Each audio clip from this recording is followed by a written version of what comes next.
आप देख रहे हैं नेट्रिक न्यूज, साहस सच कहने का। हमारे साथ मौजूद हैं एनसीपी की सीनियर लीडर डॉक्टर सीमा मलिक। आज जो ये अधिवेशन रखा गया है, क्या बातचीत हुई? देखिए, अधिवेशन में डिफरेंट मैटर्स डिस्कस हुए जो भी हैं, और माननीय श्री शरद पवार जी की अध्यक्षता में आप जानते ही हैं, हम लोग धर्मनिरपेक्ष पार्टी हैं और जितनी भी धर्मनिरपेक्ष पार्टी हैं उनके साथ मिलके हमें इस इलेक्शन का लड़ना है। 2019 की पूरी तैयारी है, हम लोग का आदेश है 2019 के लिए, और हम लोग एक बहुत ही जुझारू सिपाही की तरह हम लोग लड़ेंगे। और मेरे पूरा विश्वास है कि एनसीपी का एक बहुत बड़ा रोल होगा आने वाली सरकार में। आप लोग ईवीएम में जला रही हैं, डमी ईवीएम की, और मांग कर रही हैं कि बैलेट पेपर से चुनाव किया जाए। जी, हम लोग मांग कर रहे हैं और बड़ी वैलिड मांग कर रहे हैं, और हम ही नहीं कर रहे हैं। मेरे ख्याल से अभी इलेक्शन कमीशन में मीटिंग हुई थी और उसमें से करीब 30 पार्टियों ने इस बात की डिमांड करी है। और बड़ी बड़ी कंट्रीज़ में भी पहले ईवीएम था, पर जब उनके फॉल्टी रिजल्ट्स आए तो उनको बैलेट पेपर से रिप्लेस किया है। And that's what we are demanding, because ये कहना है कि उसमें वैट-पैट लग गए या कुछ हो गए, तो उनसे कुछ इतना, there are so many places that वैट-पैट are also not working, and शायद इतने सफिशिएंट है भी नहीं कि हर मशीन के साथ वो लगाए जाएं। So we really want that this EVM should be replaced by the ballot papers for the fair elections, otherwise the fair elections are not possible.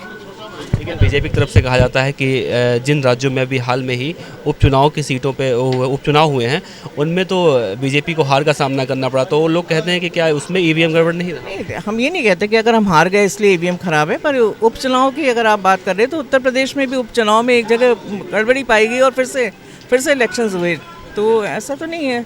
Faulty पाई गई है भिंड में, बिल्कुल obviously it was this thing कि दे वर faulty, मतलब it was proved कि 2 मशीनें तो faulty हैं।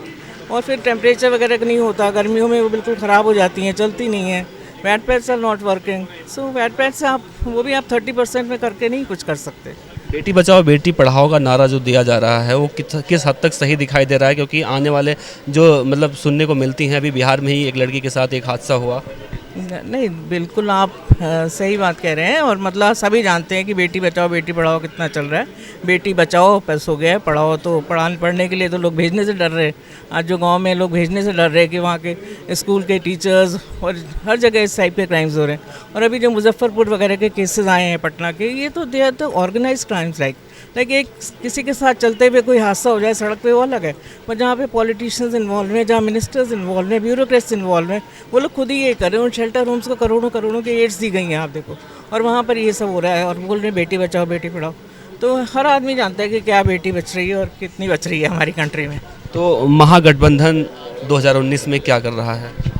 महागठबंधन सबसे पहली प्रयास हमारा है कि हम पहले इस गवर्नमेंट को हटाएंगे, फिर उसके बाद हम लोग एक तरह की जितने भी 4 वाली पार्टी हैं वो करके इस कंट्री को प्रगतिशील रूप में, एक विकासशाली उसके रूप में चलाना चाहते हैं, ना कि धर्म के ऊपर निर्भर होकर।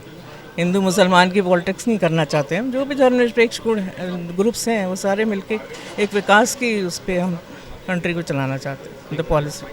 तो ये थी एनसीपी की सीनियर लीडर डॉक्टर सीमा मलिक। इनका साफ तौर से यही कहना है कि 2019 लोकसभा चुनाव से पहले विपक्ष ने पूरी तरह से कमर कस ली है, और 2019 का जो चुनाव है एनसीपी महागठबंधन के उसमें शामिल होगी और पूरी तरह से बीजेपी सरकार को गिराने की कोशिश करेगी। कैमरामैन प्रशांत के साथ देवनाथ पांडे, नेट्रिक न्यूज़ दिल्ली। हमारे साथ जुड़े रहने के लिए हमारे YouTube चैनल को सब्सक्राइब करें, साथ ही बेल आइकन को दबाएं। नेट्रिक न्यूज़ की खबरें सबसे पहले देखने के लिए।